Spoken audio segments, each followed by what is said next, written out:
What's up, vegans? We've got the mechanical doping bicycle in a race recently. I'm just reading off the screen here in Belgium. When the cyclocross worlds, one of the I think it's a female rider, correct me if I'm wrong, 19-year-old got busted. She had a motor in her bike, e-bike, worm drive. I think the worm bike.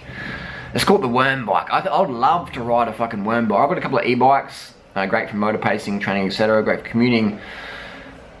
Powerful motherfuckers. The worm drive though, the worm drive bike wouldn't have maybe 100 watts, maybe 100 watts extra. So if you're doing 300 wallabies, 300 watts, you're gonna put out an extra 100 watts. So you're gonna be doing 400 watts. So 25% more power.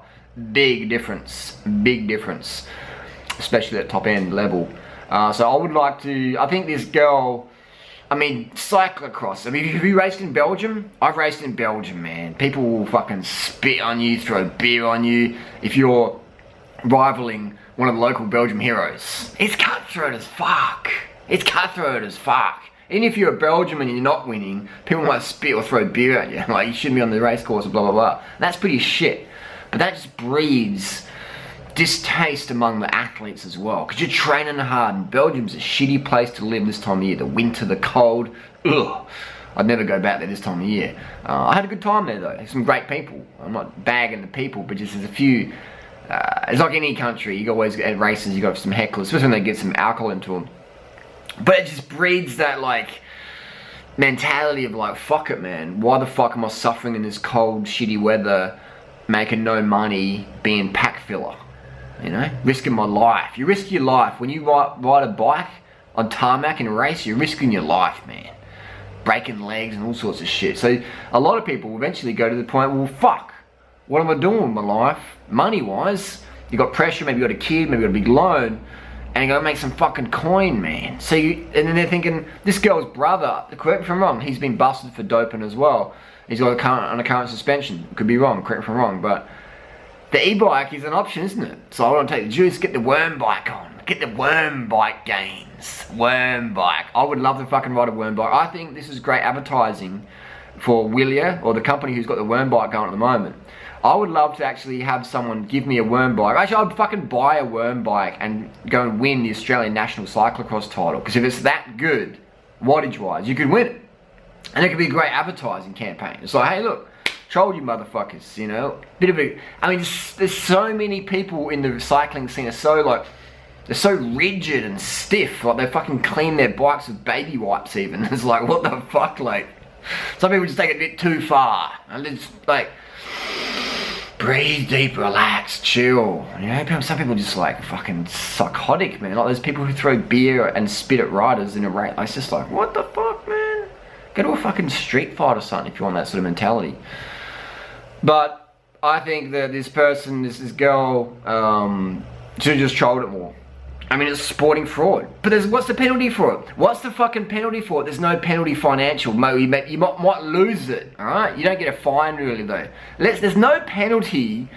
Like, how many millions of dollars did Lance Armstrong make? And how many millions of dollars did Trek make?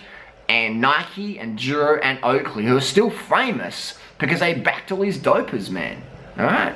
And it's every single company with a big name in sport got big because they backed dopers. It's sport, man. It's not just cycling, motherfuckers. It's soccer. Do you think Nike would be as big as it was if we didn't back dopers?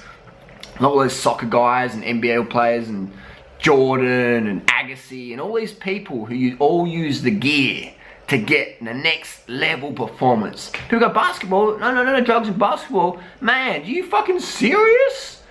You gotta have skill. But you've probably never taken performance-enhancing drugs. I fucking have, man. And when you take testosterone and you just want to play basketball, any sport that requires power, speed, agility, recovery, aggression, focus, stamina will be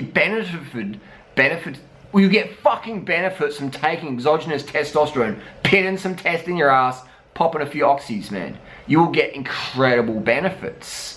Some people say, oh, it's not just skill. It's skill plus fucking drugs equals Nike, Reebok, Adidas fucking contracts. You think those Kenyans setting world records doing it just on corn and water? A couple of gels? Man, he's cut fucking throat. And the sooner motherfuckers understand how fucking cutthroat it is in pro sport and how cutthroat the fucking world is, the sooner motherfuckers can go, oh, there's a motor and a bike. Oh, they took EPO. Oh, you know, this business is fucking usual. Don't be fucking surprised, man. What, like, oh man. I don't have financial pressure. Alright? I'm retired at 38. I've got no kids. I've got no debt. Everything's paid for, man. I can be honest and open with you. I don't have any sponsors. I don't want any sponsors. Because I'd rather just be able to go, look, this is a product I rate. This is a product that's shit. Take it or fucking leave it. But I'm unique. Most people out there are fucking struggling just to feed themselves, man, or pay the bills, or put a roof over their kids and shit. So people, they're gonna go, oh fucking hell, they're gonna do it, I'm gonna do it. It's life and death, man. It's a fucking jungle out there. So just, all these fuckers who are surprised, like, don't be surprised, man. Everyone at the top, everyone at the very, very, very top is doing whatever the fuck they have to do, so you're gonna cheer them on. So, right, so don't be surprised. There's no, let's just say I'm 20 years of age and I'm a good swimmer, really good swimmer, and I take EPO and growth hormone, and I'm as good as Phelps all of a sudden, who's also on the gear. Alright? Let's say I become Michael Phelps on the juice. Juice to fuck. Best drugs in fucking US history. And I'm doing all this training. And I'm winning shit. And let's say I get busted. I don't go to fucking jail. I don't go to jail, but I've made millions of dollars. So wouldn't you risk it?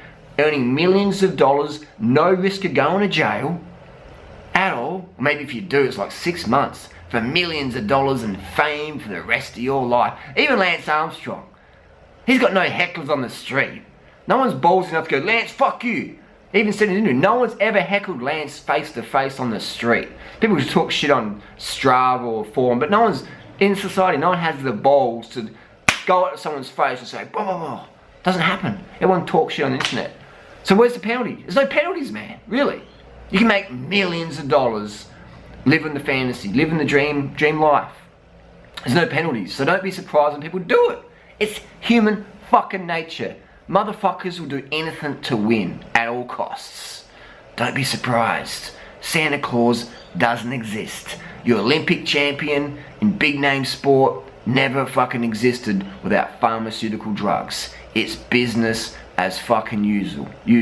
Doesn't make them bad people. Just understand it. It's people want to win. And if you want to win, man, you gotta do everything it fucking takes.